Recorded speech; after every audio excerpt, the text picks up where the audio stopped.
من أفضل التكلفة لعملية الحقن المجهري في العالم.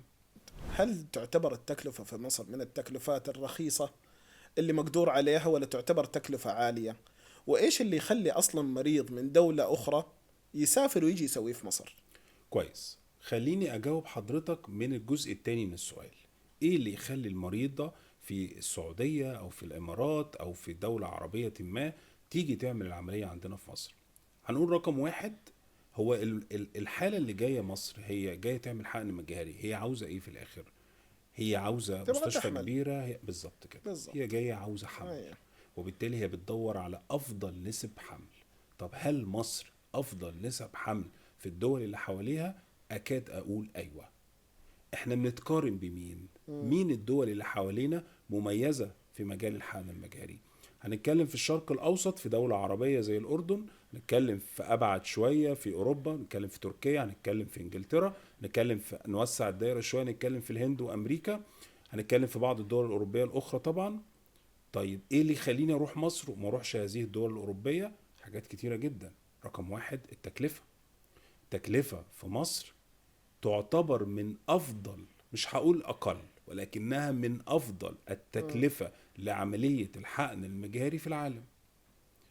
تكلفة متوسطة تناسب أي حد دخله كبير مقتدر أو غير مقتدر وموظف في أي دولة عربية، تناسب هذا الشخص. الموضوع مش محتاج تكلفة عالية مش زي أوروبا محتاج وأمريكا. أموال، مش محتاج بالظبط، يعني. مش محتاج صادق. تكلفة عالية.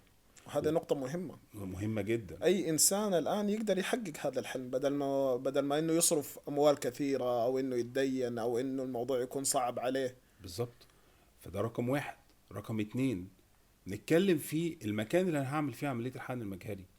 هو هل انا هروح مركز في اوروبا او امريكا انا عارف كويس ان هذا المركز بيتعامل ببنوك الحيوانات المنوية وبنوك البويضات، ويجوز عنده التبرع بالبويضات ويجوز عنده التبرع بالحيوانات المنوية، حتى لو انا مؤمن ورقيا ودوكيومنت وكل شيء بان انا مش هيحدث معايا هذا الكلام، نفسيا انا هبقى غير قابل ان انا صح. اكون بعمل صح. عمليتي في هذا المكان. في مصر احنا عندنا الاسكس واضحة، عندنا القوانين قوية، عندنا الجزء الديني والاخلاقي في هذا الموضوع 100% كويس. وبالتالي انا مطمئن على امشاج اللي هديها، مطمئن على الاجنة اللي هحفظها، مطمئن على البويضات اللي انا سايباها. انا عندي حالات سعوديات بنات صغيرين في السن، اعمارهم من 18 ل 25 سنه، جم عندي خلال الكام شهر اللي فاتوا وعملوا تجميد بويضات وسافروا. دول سافروا سابوا بويضاتهم الى ما لا نهايه، الى وقت غير معلوم. هو يا عالم هتحتاجها امتى؟ هتحتاجها بعد سنه ولا 10 ولا 15 ولا مش هتحتاجها خالص؟ هي سايباها وعارفه ان هي سايباها في مكان امان. امان من الناحيه الايثكس الاخلاقيه، امان من الناحيه القانونيه. احنا عندنا رقابه قانونيه صارمه.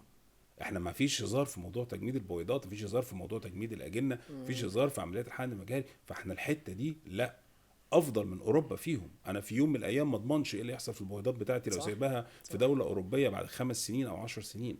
انما في مصر انا مضمون بكلام كتير ان هذه البويضات هي محفوظه لحضرتك ولن نفرط فيها، لان قوانيننا بتجبرنا على هذا الكلام. رقم 3، انا عايز اجي دولة مسافة السفر بيني وبينها بسيطة، انا صح. بتكلم في ساعة ونص، في تحسبا ساعة. لأي طارئ، لأي حاجة، أنا بالظبط. برضو قادر أسافر وجهي. والطيران شغال زي أيوة الاتوبيسات. صح. احنا النهارده الطيران بيننا وبين السعودية ما شاء الله، يعني كل يا ساعة في دوبك طيارة. ساعتين. وكل ساعة أيوة. في طيارة. انا مش لسه ومش هستنى بقى اجراءات سفر وفيزا وشركات طيران و6 ساعات لاوروبا وهكذا. فالموضوع افضل. تكلفة مش بس في عملية الحقن المجاري، كمان تكلفة في السكن، تكلفة في المواصلات، تكلفة في الإقامة. أوروبا أغلى، أمريكا أغلى، الهند صح. أصعب، أصعب وأشقى، وهكذا. وبالتالي أصبحت مصر النهاردة واحدة من أهم الوجهات للسياحة العلاجية، مش بس في مجال الحقن المجهري، في كل المجالات. وعندنا أطباء في كل المجالات هم بايونيرز في صح. مجالات الجراحات صح ما مثلا شاء الله عند تبارك الله. حضرتك، ومجالات النساء والتوليد، ومجالات التجميل، مجالات العظام. لا احنا عندنا ما شاء الله مجموعة من ال الامكانيات اللي تؤهلنا فعلا في مصر ان احنا نكون وفرة. وفرة من الامكانيات ما شاء بفضل الله الله، تبارك الله. بفضل اي الله. نعم. فالجزئيات دي كلها تخلي الست اللي بتفكر في حقن مجهري تفكر جديا في الاتجاه الى مصر في عمليات الحقن المجهري.